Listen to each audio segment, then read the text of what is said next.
저는 사실 이 말씀을 보면서 회개하고 울었습니다. 회개는 어떻게 해야 하는가? 오늘 이 본문 말씀이 다른 사람에게 회개하라고 촉구하기 전에 내가 먼저 회개하고 내가 주님 앞에서 뜨거운 회개의 눈물과 그리고 또한 회개에 합당한 열매를 맺기를 소원합니다. 저는 이 설교는 여러분에게 하는 설교가 아니라 말씀 앞에서 제가 받은 은혜를 함께 나누기를 간절히 원합니다. 미국은 지금 비가 오지 않아서 캘리포니아는요 가뭄 속에 이제는 땅이 갈라지고 이제는 더 이상 농사를 지을 수 없을 만큼 지하수까지 말라버렸습니다. 160년 만에 가장 심한 가뭄이 캘리포니아에 닥쳤습니다. 지금 엄청난 가뭄 가운데 허덕이고 있습니다. 한국도 저수지가 말라간다고 하는 그러한 가뭄의 소식을 우리가 듣게 됩니다. 여러분, 물이 없는 것 엄청난 이것은요 재난입니다. 물을 마시고 음식을 먹으면서 우리가 생존해 나갈 수가 있습니다. 우리는요 3일 동안 물 안 마시면 죽습니다. 그리고 40일 동안 음식을 먹지 못하면 우리는 쓰러집니다. 성도 여러분, 그런데요 물보다 음식보다 더 큰 기근이 있습니다. 그것은 하나님의 말씀이 없는 기갈입니다. 거듭난 성도들은요 하나님의 말씀이 없으면 그 순간에 우리의 영혼은 타들어가고 기근 속에 우리는 힘을 잃고 맙니다. 우리 성도들은 그 말씀으로 인하여 살게 됩니다. 40일 동안 굶주린 예수님, 사람이 떡으로만 사는 것이 아니요 무엇으로 산다고 합니까? 하나님의 말씀이라고 말씀하고 있습니다. 한순간이라도 하나님의 말씀이 없으면 저는 그 말씀이 없음으로 말미암아 기력을 잃고 말씀이 없음으로 말미암아 마귀에게 넘어지고 말씀이 없음으로 말미암아 쓰러지게 될 수밖에 없는, 우리는 하나님의 말씀으로 살게 된 하나님의 백성임을 고백합니다. 제가 하나님 앞에 소원이 하나가 있어요. 하나님, 32년 목회하던 교회도 이제는 문을 닫았습니다. 한국에 정말 보따리 2덩어리 들고 나왔습니다. 저는 아는 사람도 없고 한국에 인맥도 없고 40년 만에 고등학교 때 미국에 들어간 사람이 이제 이곳에 정말 주님 한 분만 바라보고 나왔습니다. 제가 비행기 타고 오면서 제 신세가 나이가 60이 돼가지고 어디 기거할 곳도 없고 너무너무 막막하더라고요. 그 비행기 안에서 정말 저의 눈에는요 어떤 서러움의 눈물이라고 할까요? 앞을 내다볼 수 없는 그 적막함과 막막함 속에서, 그리고 한국에서 쏟아지는 그 비난을 보면서 자고 같이 비행기 타고 오는 사람이 왜 자꾸 우세요? 어디 아프세요? 괜찮습니다. 괜찮습니다. 눈물이 나더라고요.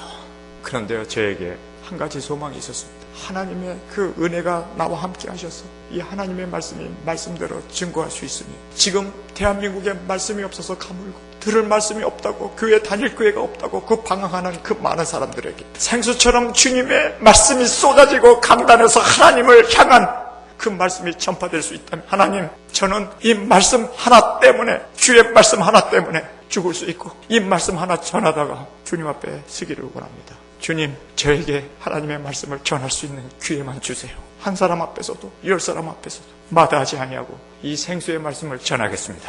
여러분, 누가복음 3장 1절에 나오는 이 대목은 400년 동안 하나님의 말씀이 없었던 침묵의 400년이 지났습니다. 말라기, 마지막 구약의 선지자가 하나님의 말씀을 받고 하나님의 말씀을 전파했던 그 선지자가 죽고 나서 400년 동안 하나님께서는요 그 누구에게도, 그 어떤 사람에게도 하나님의 말씀이 임하지가 않았습니다. 그래서 신학자들은 이 400년의 기간을 하나님의 침묵의 기간이다라고 말하고 있습니다. 400년 동안 여러분 하나님의 말씀이 기갈이었습니다. 그 어떤 선지자도 그 누구도 하나님의 말씀을 전하지 않았습니다. 왜 하나님께서는 400년 동안 침묵하셨을까요? 그 침묵 400년 동안 이스라엘 사람들은 얼마나 갈급함 속에서 왜 400년 동안이나 이 긴 시간을 그들이 가뭄에 시달려야 했을까? 하나님의 말씀이 없어서. 그런데 드디어 하나님의 말씀이 임했습니다.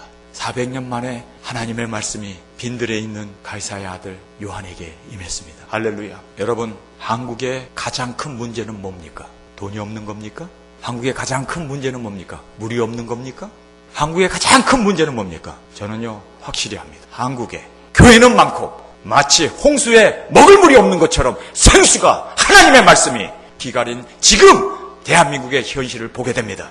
한국에 가장 필요한 것은 하나님의 말씀의 임재였습니다. 우리가 이것을 위해서 기도해야 돼요. 하나님, 이 땅을 고쳐 주옵소서. 지금 모든 사람들이 다 뼈가 마르도록 그렇게 하나님의 말씀이 없어서 하나님의 말씀으로 우리 성도들은 살게 되어 있는데, 그 말씀이 기갈로 인해서 모든 사람들이 힘이 없고 모든 사람들이 정말 소망을 잃어버린 이 시대에 하나님 생명의 말씀을 폭포수처럼 허락하여 주옵소서.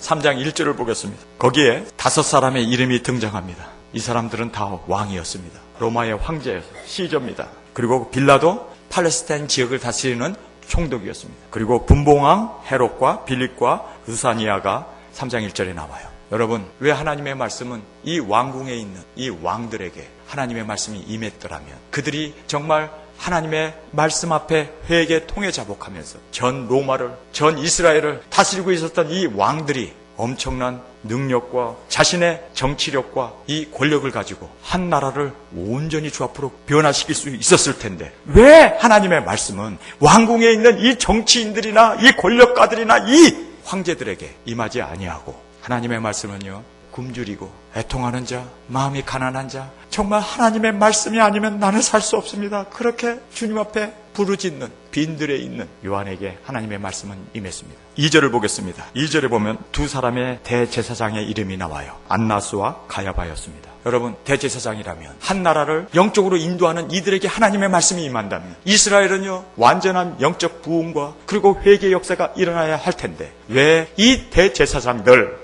권력을 가지고 모든 사람들을 종교로 다스리는 그들에게 하나님의 말씀은 임하지 않았을까요? 왜 왕에게 임하지 않았을까? 효과적으로 본다면 왕에게 임하면 그 나라는, 그 전 세계는 뒤집어지는데 왜 왕에게 임하지 않았을까? 왜 여기에 두 제사장이 있었는데 왜 그 대제사장들은 권력도 있고 그리고 그들의 영향력도 있고 얼마든지 그들에게 하나님의 말씀이 임한다면 쉽게 변화가 될 수 있는데 왜 그들에게는 하나님의 말씀이 임하지 않았을까? 여러분 생각해 본 적 있어요? 하나님의 말씀은요, 사모하는 자에게 임합니다. 그들은요, 세상에 배가 불렀습니다. 그들은요, 영적으로 소경이고 기머거리이기 때문에 암만 하나님이 그들에게 말씀을 전해주고 듣게 해준다 할지라도 그들은 들을 수 없고 볼 수 없는, 그들은요, 죽어있는 자들이었기 때문입니다. 여러분, 정말 이 시대에 가장 필요한 것은 하나님의 말씀이에요. 근데 그 하나님의 말씀이 누구에게 임합니까? 빈들에 있어야 돼요.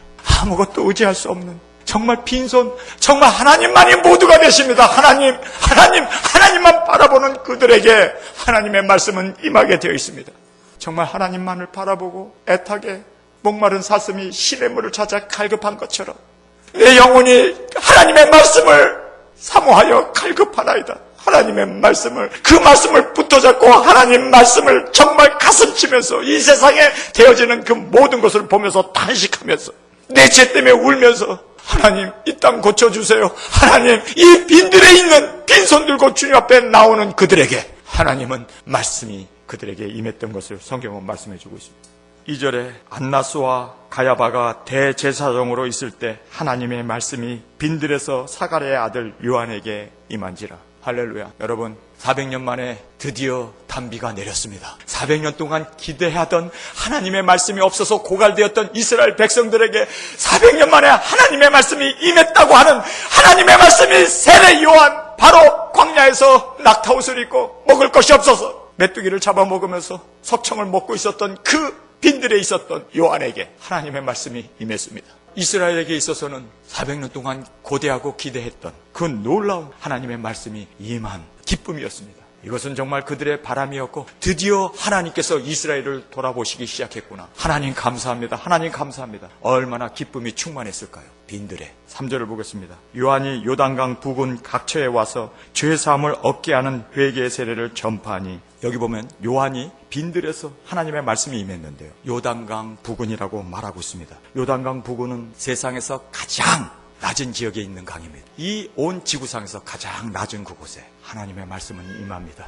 하나님은요, 제사장, 높은 지위에 있는 사람, 왕궁에 있는 왕들, 권력가들, 그런 사람에게 임하지 아니하고 겸손한 어린아이 같은 자에게 하나님은 임하십니다. 제가 이번에 모든 이런 어려움을 당하면서 이제는 하나님, 나는 이제 정말 의지할 것이 아무것도 없는, 하나님만을 의지하고 바라볼 수밖에 없는 빈들에 서 있는 어린아이입니다. 하나님, 정말 하나님의 말씀만이 임하여 주옵소서. 하나님의 말씀은요, 낮은 자에게 임해요. 슬기롭고 지혜로운 자에게는 숨기시고 어린아이에게 나타내심을 감사하나이다. 어린아이, 우리 겸손해집시다. 낮아지고 정말 죽은 자처럼 된 자에게 하나님은 말씀을 주세요. 그리고 하나님이 임재하셔서 그 하나님의 말씀을 전파하게 하십니다. 어린아이의 입술을 통해서 하나님께서는 증거하시기를 기뻐하십니다.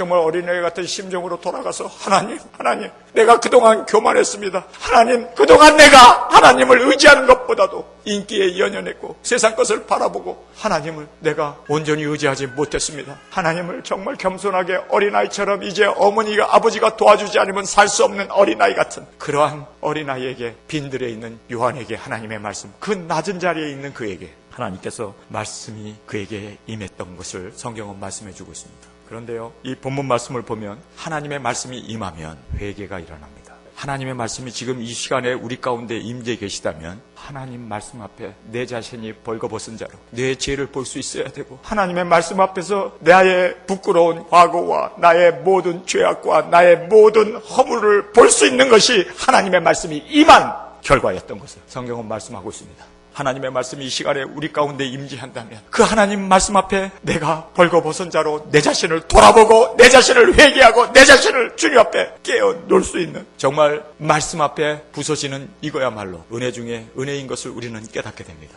성경을 보세요. 여기 3절에 요한이 요단강 부근 각처에 와서 죄사함을 얻게 하는 회개의 세례를 전파하니, 죄사함을 얻게 하는 회개라고 말씀하고 있습니다. 여러분이 주님을 영접하기 위해서, 예수님은 거룩하신 하나님이십니다. 그분을 영접하기 위해서, 내 안에 주님이 오셔서 사시기 위해서 우리는 말씀으로 우리의 죄를 씻어야 합니다. 정말 나의 모든 더럽고 추잡하고 이대로 살면 나는 멸망이다라는 그 마음을 가지고 주님 앞에서 내 자신을 깨어놓고 내 자신을 회개하고 내 자신을 죄로부터 온전히 노연하는 그 죄 사함을 얻었을 때 예수님이 우리에게 더 분명하게 주님이 우리 가운데 오실 수가 있게 됩니다. 저는 이 본문을 보면서 계시록에 나오는 이 두 증인들과 세례 요한과의 공통점 4개가 있더라고요. 첫 번째는요, 말씀이 임했을 때, 말씀이 임해야 돼요. 여러분이 두 증인 사역을 감당하기 위해선 작은 책을 먹어야 돼요. 말씀 없이는요, 우리는 능력자가 될 수 없습니다. 말씀이 우리를 붙들어주고, 말씀이 바로 우리 성도들에게 있어서는요, 무기 중에 무기입니다. 하나님의 이 날성 검을 가지고 우리가 영적 전쟁을 해야 되고, 하나님의 말씀을 전해야 하기 때문에 하나님의 말씀이 임했던 이 빈들에 있었던 요한에게 말씀이 임함으로 말미암아 그가 두 번째로 회개의 설교를 할 수가 있었습니다. 회개하라고, 독사의 자식들아 회개하라고, 그렇게 요한이 과감하게 회개를 전파할 수 있었습니다. 마찬가지로 두 증인인 우리가 말씀을 먹어야 됩니다. 말씀이 여러분의 것이 되어야 합니다. 그래서 그 말씀을 먹은 자로서 이제 우리가 하나님의 능력으로 권능을 받고 땅끝까지 복음을 전하는 이 회개 운동을 우리가 전 세계에 전파하는 것이 두 번째로 우리에게 주어진 사명인 것을 깨닫게 됩니다. 그다음에 세 번째로 세례 요한은 초림을 준비해 두 증인들은 재림을 준비합니다. 그리고 마지막은 순교합니다. 세례 요한도 그가 목뱀을 받아서 쟁반에 헤롯에게 바쳐져서 순교의 제물이 됐던 것처럼 우리 두 증인 사역을 감당한 우리도 주님이 오시는 길을 말씀을 받고, 그리고 땅끝까지 회개를, 예수님이 오시는 그 길을 외치면서 준비하게 하고, 그리고 마지막은 제물이 됩니다. 여러분, 이것이 바로 여자가 낳은 자 중에 가장 큰 자라고 예수님이 칭찬하셨던 바로 세례 요한이었고, 이제 두 증인 사역을 감당한 우리가 가장 주님께서 인정받는 자로 왕권을 주시고 주님의 보좌와 심판의 권세까지 주셔서 예수님께서 가장 천국에서 큰 자로 인정해 주시는 그 은혜가 바로 이 요한에게 있었던 그 증인의 사역이 우리 가운데 있을 수 있기 위해서, 여러분, 우리가 지금 하나님 말씀 받아야 되고 또 회개를 외쳐야 되고, 뿐만 아니라 예수님 오시는 그 길을 준비시켜야 하고 마지막으로 순교까지 감당할 수 있는 저와 여러분이 될 수 있기를 간절히 주님의 이름으로 축원합니다.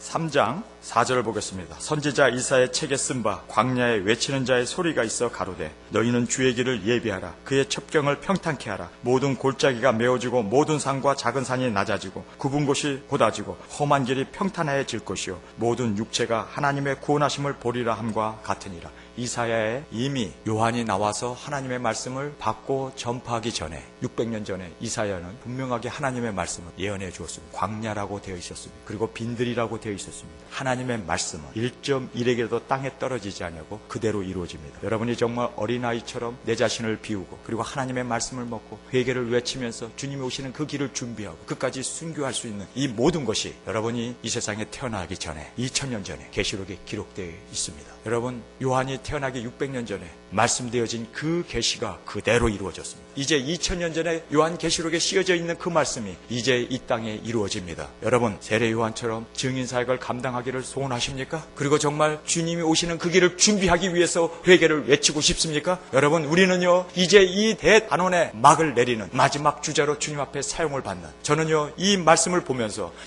요한이 그가 빈들에 살고 싶어서 간 것이 아니라 말씀이 이루어져야 했기 때문에 하나님의 그를 광야로 모르셨고, 그리고 그 광야에서 하나님의 말씀을 사모하며 그렇게 어린아이처럼 그 모든 것을 준행해 가시는 하나님의 경륜을 보면서, 하나님, 나도 그 경륜 안에 들기를 원합니다.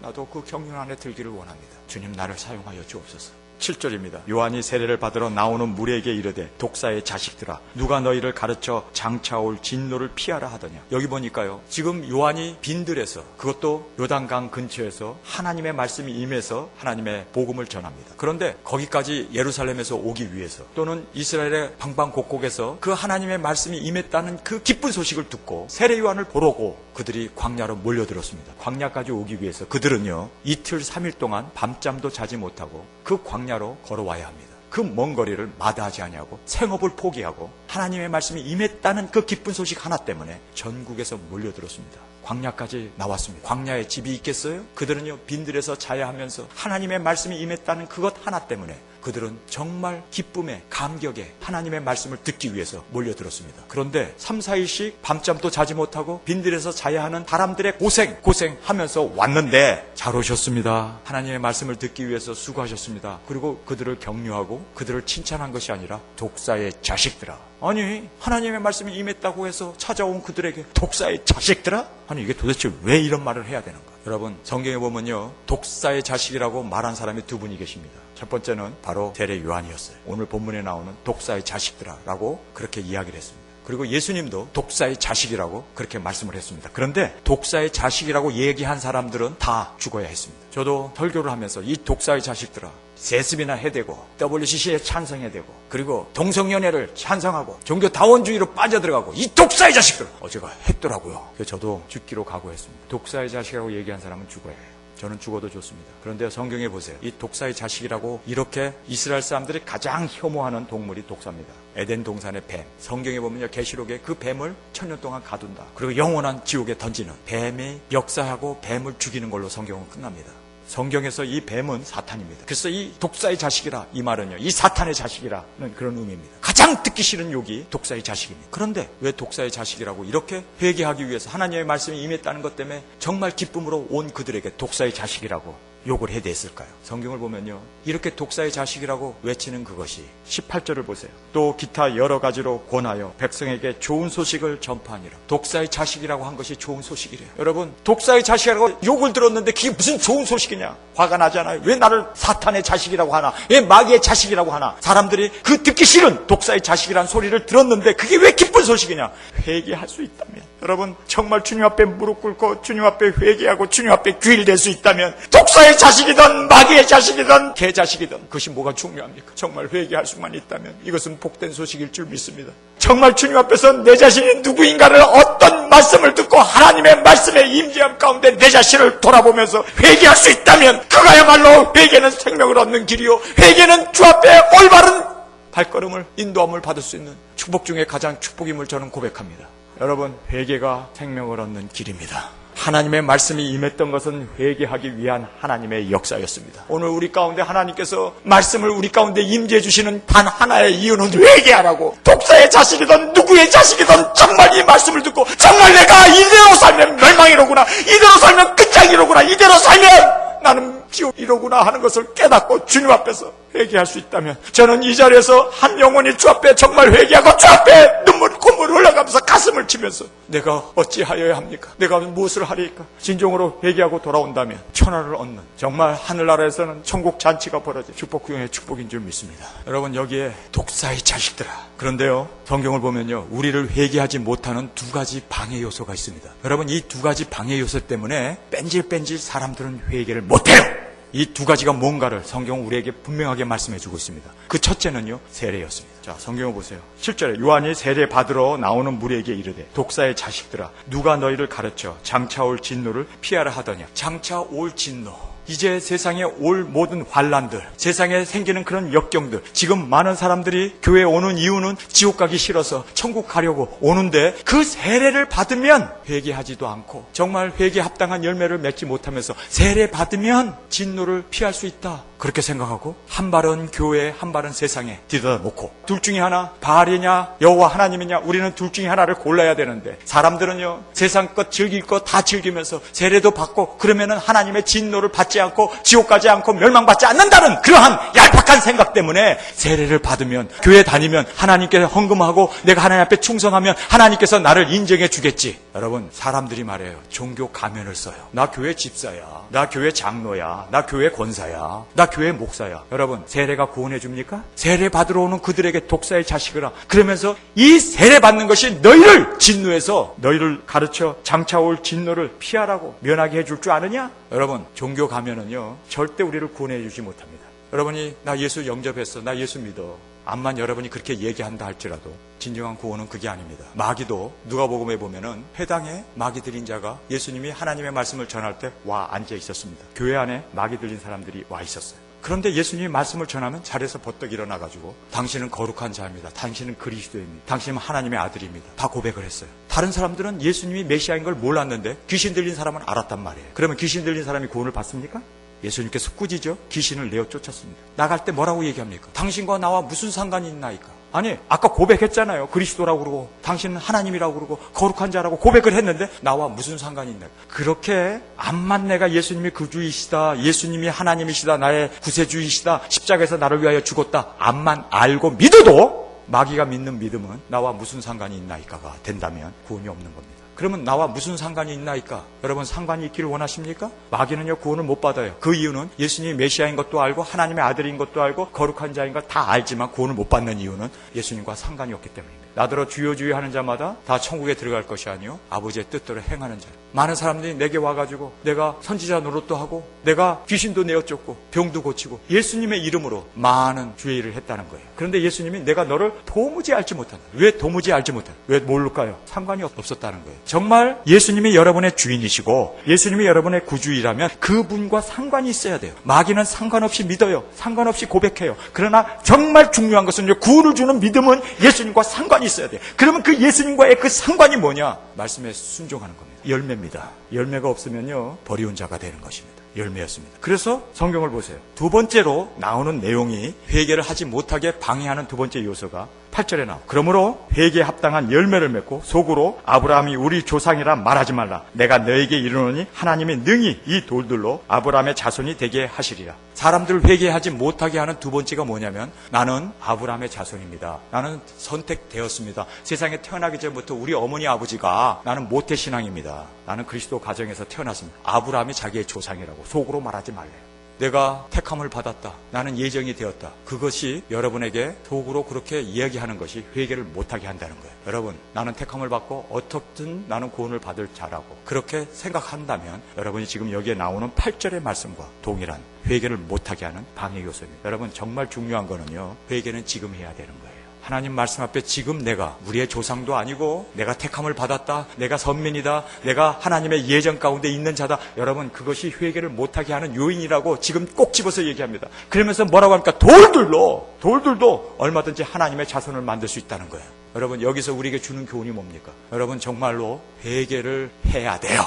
그런데 그 회개를 철저히 해야 돼요. 나는 종교의 가면을 써도 안 되고 세례받으면 구원받는다라고 하는 그런데 현혹돼도 안 되고 나는 이미 예정받았다고 하는 그 예정에 빠져 있어도 회개를 하지 못하게 하는. 그래서 정말 중요한 것은요. 지금 주님 앞에 이 말씀이 임재한 이곳에서 지금 깨져야 되고 지금 회개해야 되고 지금이 은혜 받을 때요. 지금이 주 앞에 돌아와야 하고 지금이 회개하고 주님 앞에 부르짖으면서 주님 나는 멸망받게 되었습니다. 가슴을 치면서 지금이었습니다.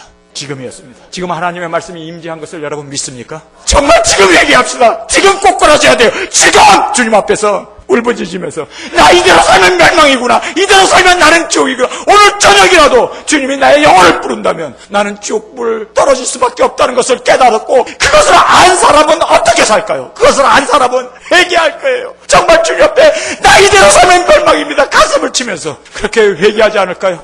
여러분 회개하지 못하게 했던 두 가지 방해 요소를 성경은 우리에게 말씀해 주고 있습니다. 구절을 보세요. 회개는요, 어떤 사람이 하는 줄 아세요? 긴급함이 있어야 돼요. 오늘도 있고 내일도 있고 모레도 있다. 세상은 이렇게 오랫동안 진행될 거다. 마치 100년, 500년, 1000년, 만년 살 것처럼 생각하는 사람은 죽어도 회개 못합니다.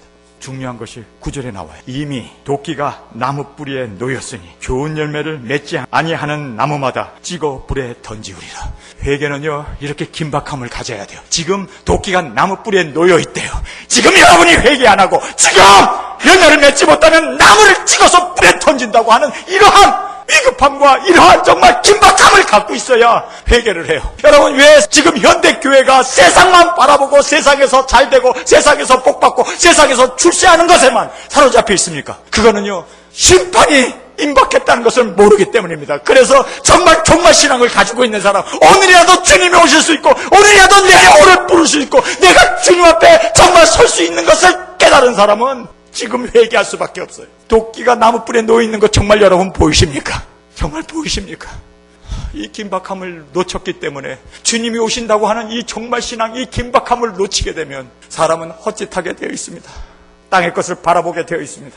성도 여러분, 지금 우리가 이 종말 신앙을 회복해야 할, 지금 우리에게 있어서 가장 필요한 것은 하나님의 말씀이 임재해야 되고, 그 말씀 앞에서 내 자신을 정말 벌거벗은 자로 회개 통해 자복하면서 오늘 구원받고 오늘 은혜 받고 오늘 회개하고 오늘 주님 앞에 세움을 받는 저와 여러분이 될 수 있기를 간절히 원합니다.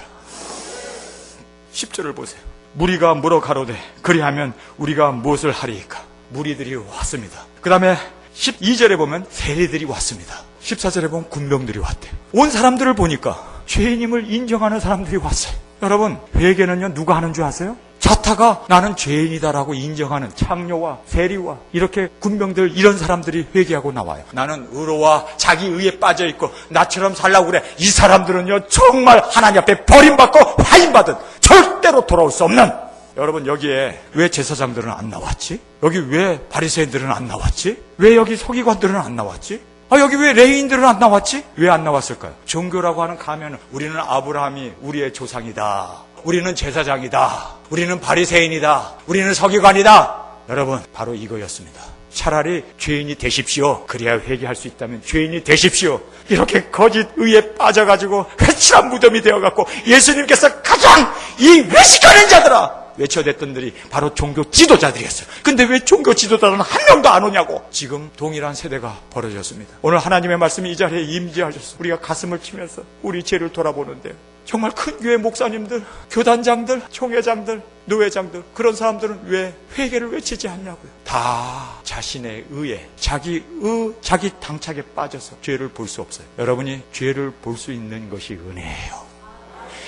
죄를 보고 깨닫고 회개할 수 있는 이것이 바로 하나님의 말씀을 받은 자의 축복 중에 축복임을 저는 믿습니다.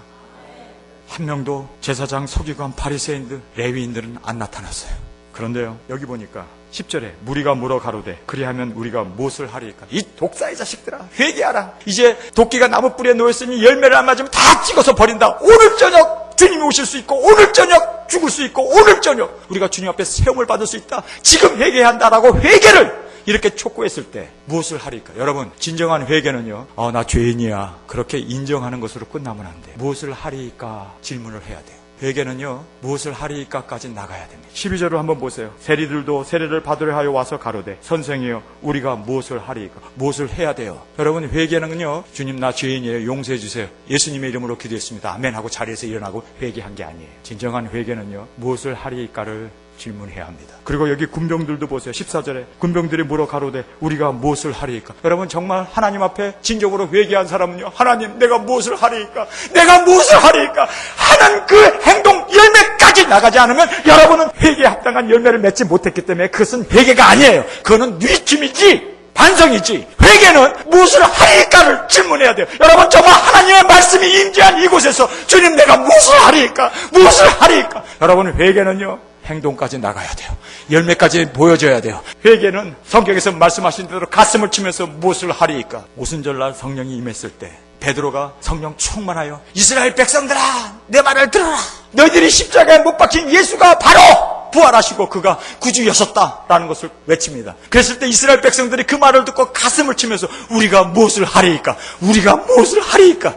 성령을 받고 죄사함을 받으라. 예수 그리스도를 믿어야 한다고 외쳤던 것입니다. 무엇을 하리이까? 여러분, 진정한 회개는요, 무엇을 하리이까까지는 나가야 할 줄 믿습니다. 성경에 빌립보 감옥에 갇혀 있었던 바울과 실라가 빌립보 감옥 안에서 찬양을 드립니다. 감사를 드립니다. 지진이라고 옥문이 깨져버렸어요. 모든 창고도 다 깨져버렸습니다. 그랬을 때 간수장이 뛰어 들어와가지고 다 도망간 줄 알고 칼을 빼서 자결하려고 했습니다. 그때 바울과 실라가 자결하지 말라. 우리 도망가지 않았다. 우리 여기 있다. 그랬더니 그가 무릎을 꿇고 뭐라고 했습니까? 내가 무엇을 하리이까? 이게 회개입니다. 내가 무엇을 하리이까? 여러분, 사울이라고 하는 청년이 의기양양해가지고 예수 믿는 사람을 핍박하기 위해서 나귀를 타고 다메섹으로 쫓아갔습니다. 그런데 거기서 강한 빛이 비치면서 그가 꼬꾸라졌습니다. 소경이 되어버렸습니다. 하늘에서 음성이 들렸습니다. 사울아, 사울아, 내가 어찌하여 나를 핍박하냐? 당신이 니니까 내가 핍박하는 예수라. 내가 무엇을 하리이까? 여러분, 정말 진정한 회개는요, 내가 무엇을 하리이까예요. 오늘 하나님의 말씀 앞에서 여러분, 내가 무엇을 하리이까? 그 고백까지 나아가고 우리의 회개에 합당한 열매로 나가야 하는 것이 성경의 가르침입니다. 그저 죄를 돌아보고 예수님의 보혈로 용서해 주세요, 사해 주세요, 요 소리만 한다면 여러분은요, 뉘친 거고 반성한 거지 회개가 아닙니다. 회개는 돌이켜서 세상을 향해 나갔던 그 발걸음을 멈추는 것이 회개가 아닙니다. 멈추고 돌이켜서 하나님으로 나아가는, 무엇을 하리이까가 돼야 돼요. 무엇을 하리이까까지 나가지 않으면 회개가 아닙니다. 11절입니다. 대답하여 가로되 옷 두 벌이 있는 자는 옷 없는 자에게 나눠줄 것이요 먹을 것이 없는 자도 그렇게 할 것이니라. 여러분, 정말 내 죄를 깨닫고 회개했다면 여러분이 다른 사람에게 경제적 피해를 준 것이 있으면 갚아야 돼요. 그죠? 예수님 용서해 주세요. 그거는요, 회개가 아닙니다. 갚아야 돼. 거짓말 했습니까? 그러면 가갖고 사과를 해야 돼. 잘못했다고. 이제는 다시는 안 하겠다. 이것이 진정한 회개입니다. 회개는 회개의 열매가 있어야 회개예요. 그래서 회개에 합당한 열매를 맺으라고 말하고 있습니다. 쉽게 그냥 나 회개했어, 하나님 앞에 자백했어, 그리고 얼렁뚱땅 넘어가면 그거는요, 회개가 아닙니다. 무엇을 하리이까? 할 수 있을 때까지 여러분의 신앙은 열매를 맺어지는 그러한 말씀 앞에 순종하는 그 순종이 진정한 회개고, 바로 그것이 나와 무슨 상관이 있나이까가 아니라 예수님과 상관이 있어서 그 말씀에 순종함으로 말미암아 상관을 짓는, 그것이 바로 진정한 회개인 것을 성경은 말씀해주고 있습니다. 자, 12절을 보세요. 세리들이 세례를 받고자 하여 와서 가로되 선생이여 우리가 무엇을 하리이까 하매, 13절에 세리들이면요, 야, 세리 직장 때려쳐, 이제 주의 일 해, 이렇게 얘기를 해야 되잖아요. 그렇죠? 근데 이 세리들에게 직장 때려치라고 그래요? 로마의 앞잡이로 이스라엘 백성들을 징수하고 세금 걷어들이고 하는 그것을 그만두라고 그래요? 아니면 계속 있으라고 그래요? 성경을 보세요. 13절에 가로되 정한세 외에는 늑칭치 말라. 여러분, 회개는요, 그 직장 그만두는 거, 그것이 아니라 어느 곳에 있든지 직장을 생활을 하든지 무엇을 있든지 그곳에서 이제는 거룩함과 의를 드러내놓고, 그리고 이제는 회개한 자로 합당하게, 세를 옛날에는 더 많이 받아서 자기가 나머지 돈은 착복했는데 이제는 돌려주라는 거예요. 이제는 그렇게 하지 말라는 거예요. 정한 세를 그대로 늑징하지 말고 그대로 받으라는 거예요. 이게 회개입니다. 다음에 14절에 보면 군병들, 이 로마 군병, 그러니까 이스라엘의 반역자들입니다. 그러니까 이 반역자들에게 야, 군복 벗어, 이렇게 얘기를 했습니까? 군병들도 뭐라 가로되 우리가 무엇을 하리이까 하매, 가로되 사람에게 강포하지 말며 무소하지 말며 받은 요를 족한 줄로 알라. 여러분, 구체적으로 회개는요, 삶 가운데 보여지고 나타나는, 이것이 바로 진정한 회개였습니다. 오늘 하나님의 말씀에 임재하심 앞에 내가 무엇을 하리이까? 언제라도 오실 수 있는 주님, 언제라도 주님이 내 영혼을 부르실 수 있는, 정말 우리는 순간순간 이 시간 회개해야 되고 이 시간 주님의 은혜를 받아야 합니다. 지금입니다. 미루지 마십시오. 지금 회개해야 합니다. 지금 깨져야 합니다. 지금이었습니다. 하나님의 말씀 앞에 내가 무엇을 하리이까? 이 시간에 통성으로 기도하면서 하나님, 내가 무엇을 하리이까? 진정한 회개에 합당한 열매를 맺을 수 있는 이 시간으로 우리 주님 앞에 통성으로 기도하겠습니다. 주님의 말씀 임재 앞에, 주님, 이제는 빈들에 있는 그 연약한 자들, 자기 자신을 정말 내어놓고 죽은 자처럼 된 그 어린아이에게 하나님의 말씀이 임하셨고, 그리고 그들을 통해서 세계의 온 세상에 예수 그리스도가 오실 수 있는 그 첩경을 예비하게 하셨고, 그리고 증거하면서 그들이 끝까지 죽으면 죽으리라 순교자로 나갔던 이 세례 요한의 모습을 보면서 하나님, 우리도 이제 주님 앞에서 이렇게 신령과 진정으로 주님 앞에 나가기를 원합니다. 정말 우리 가슴을 찢으면서 내가 무엇을 하리이까? 주님 앞에 회개통에 자복하면서 이 시간에 통성으로 기도하면서 하나님, 내가 회개에 합당한 열매를 맺겠습니다. 아버지, 주님 앞에 이렇게 정말 부르짖으면서 내가 무엇을 하리이까? 말씀 앞에, 임재 앞에 우리가 이렇게 부르짖으면서 기도의 시간을 갖기를 간절히 원합니다. 이어서 통성으로 말씀을 붙잡고 기도하는 이 시간이 되기를 간절히 원합니다.